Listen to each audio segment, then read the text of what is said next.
साँझ का वक्त, टूटा हुआ, घास से भरा, आधा डूबा मैदान। हवा अजीब तरह से चल रही। गांव के लोग दूसरे को चेताते हुए, उस मैदान में मत खेलना बेटा। वो मैदान किसी का सपना अधूरा छोड़ चुका है। दूर से एक दुबला पतला लड़का गेंद उठाए मैदान में कदम रखता है। आरव।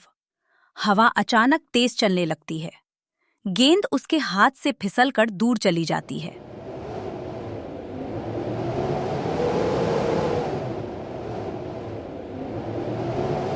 आरव डराने की कोशिश कर रहा है क्या? मैं रोज आऊंगा। आरव कुछ देर तक यही सोचता रह गया कि ये आवाज आखिर आई कहां से। वह कुछ समय तक उसी जगह खड़ा रहा। वो प्रैक्टिस शुरू करता है।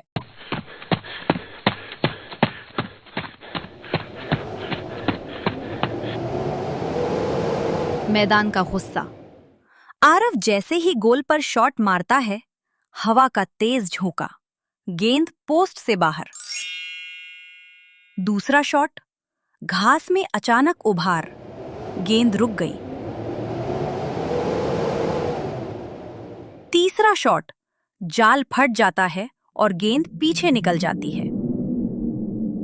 आरव। इतना गुस्सा? अच्छा है, मैं भी जिद्दी हूँ। उसे पता नहीं कि मैदान की मिट्टी के नीचे कहीं एक पुरानी टूटी हुई जर्सी दबी है। रहस्य की शुरुआत। दोस्त रवि आता है।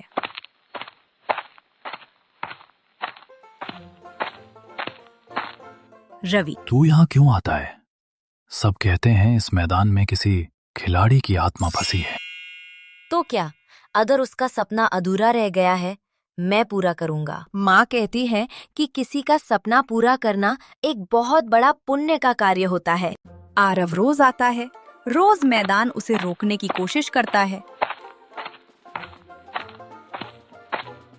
कहीं गड्ढे बन जाते,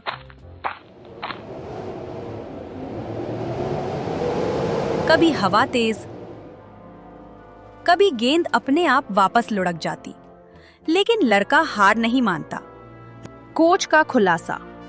एक दिन अचानक कोच दिग्विजय मैदान के किनारे खड़े मिलते हैं। कोच। ये मैदान तेरे जैसे बच्चों के लिए नहीं, वापस जा। क्यों?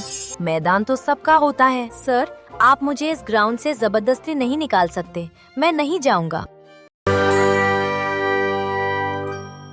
तुझे क्या पता इस मैदान ने किसका सपना छीन लिया था।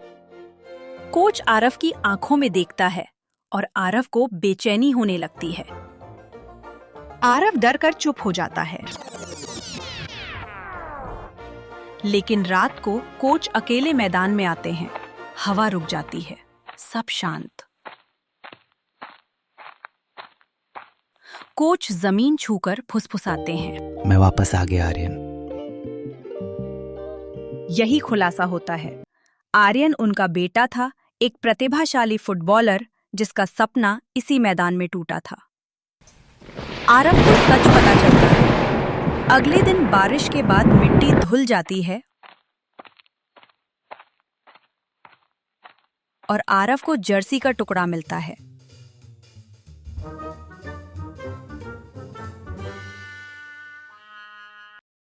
जर्सी पर लिखा है नंबर 10 आर्यन। वो कोच के पास जाता है।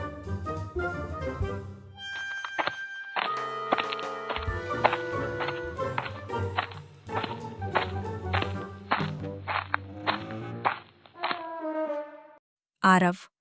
ये किसकी है कोच? ये मुझे बगीचे में अभ्यास के दौरान मिला है। शायद आप इसे जानते होंगे। वो थोड़ी देर के लिए गहरी सोच में डूब जाता है। कोच टूट जाते हैं। कोच। आर्यन मेरा बेटा था। नेशनल ट्रायल्स के एक दिन पहले यही प्रैक्टिस करते हुए गिर पड़ा। मैदान की मिट्टी धंस गई थी और उसकी रीढ़ टूट गई। सालों बाद वो चल भी नहीं पाया। सपना यही दफन हो गया। आरव की आंखों में आंसू। आरव। तो इस मैदान को असर इसीलिए है क्योंकि उसका सपना अभी भी यहीं अटका है। उन दोनों के बीच कुछ समय तक बातें चलती रहती हैं।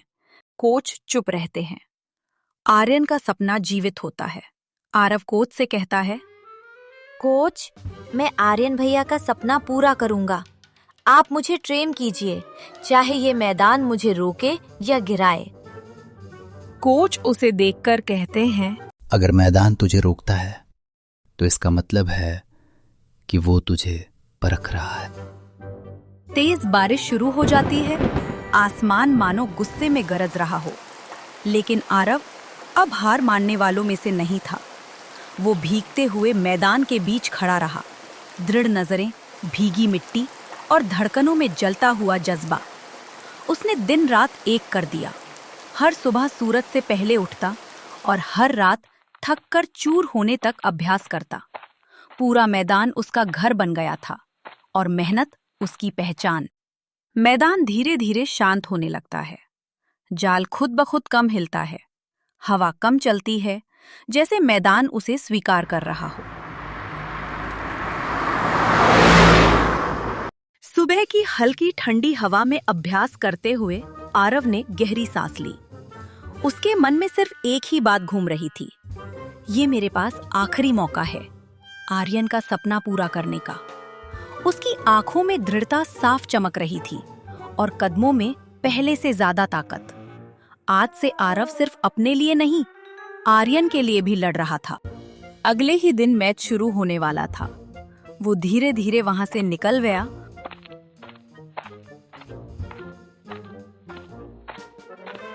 और ग्राउंड में चल रही ठंडी हवा के हल्के हल्के झोंके जैसे उसे किसी अनजाने एहसास की तरफ बुला रहे थे।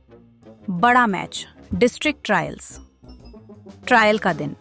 सब टीमों के खिलाड़ी आए हुए। आरव घबराया हुआ। मैदान की याद आंखों में। गड्ढे, गिरना, हवा।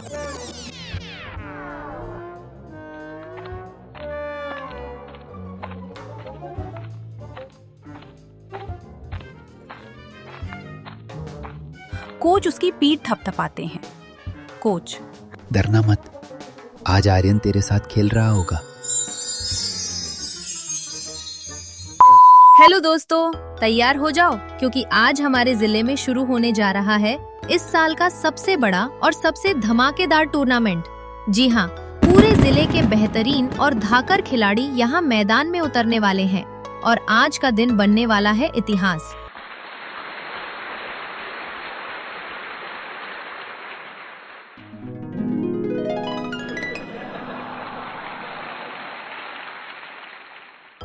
मैच की शुरुआत होते ही मैदान में जोश की लहर दौड़ पड़ती है। लेकिन पहले ही पल में आरव से गेंद छीन ली जाती है। आरव पूरी ताकत से उस खिलाड़ी के पीछे दौड़ता है, पर वह गेंद को छू तक नहीं पाता और एक पल के लिए पूरा स्टेडियम सांसें रोक लेता है। जैसे ही सेकंड हाफ शुरू होता है, आरव को अपनी सारी मुश्किलें याद आती हैं। वो गिरना, फिसलना, बार बार हार जाना और साथ ही आर्यन का अधूरा सपना भी। अब आरव के चेहरे पर एक अलग ही जुनून दिखाई दे रहा था। उसके हाव भाव से साफ लग रहा था कि आज वो आर्यन का और अपने कोच का सपना जरूर पूरा करेगा। हाफ टाइम पर स्कोर 1-1 की बराबरी पर था, लेकिन आरव की बात ही कुछ अलग थी। उसने तो जैसे हारे हुए मैच को जीत की राह पर डाल दिया था। उसकी खेल में एक नई चमक, एक नई आग दिखाई दे रही थी। अंत में आरव ने उस खिलाड़ी से गेंद छीनकर अपने कब्जे में ले ली।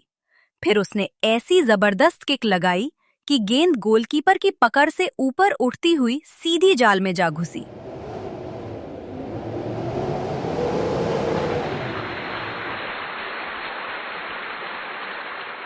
इसी निर्णायक गोल की बदौलत आरव की टीम 1-2 के अंतर से मैच जीत गई। सीटी बजते ही पूरा मैदान तालियों और जयकारों से गूंज उठा। आरव के उस अंतिम गोल ने जैसे सबकी धड़कनें थाम कर रख दी थी। उसके साथी खिलाड़ी दौड़ते हुए आए और उसे कंधों पर उठा लिया। चारों तरफ सिर्फ एक ही नाम गूंज रहा था, आरव, आरव, आरव। कोच की आंखों में गर्व के आंसू थे। उन्हें यकीन नहीं हो रहा था कि वही लड़का जो कभी खुद पर भरोसा भी नहीं करता था, आज पूरी टीम को जीत दिलाकर मैदान का हीरो बन गया है। मैदान पूरा हो जाता है। शाम को आरव वापस उसी पुराने अधूरे मैदान पर आता है। हवा धीरे धीरे रुक जाती है, घास शांत। वो मैदान के बीच खड़ा होकर कहता है,